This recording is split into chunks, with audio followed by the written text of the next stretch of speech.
tayong mga kalingap na talagang ready na po ang lahat. Okay na po, no?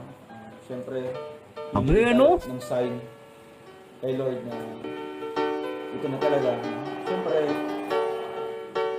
saan ba ang patutunguhan yun, di ba po, sa altar? No? Grabe! Yay! Ako panalo! Paano ba yan? Yay! Grabe! Panalo na naman si Rishi. Totoo naman yun eh. Saan ba patungo yun? Siyempre sa altar. Ito yung guys, ito. Ewan ko.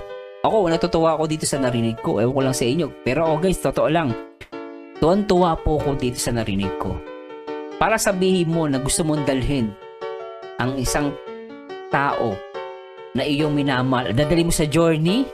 Mag-journey kayong dalawa. At ang pinaka the end point is yung altar. At alam naman natin yung altar is meaning is pagpapakasal. Grabe.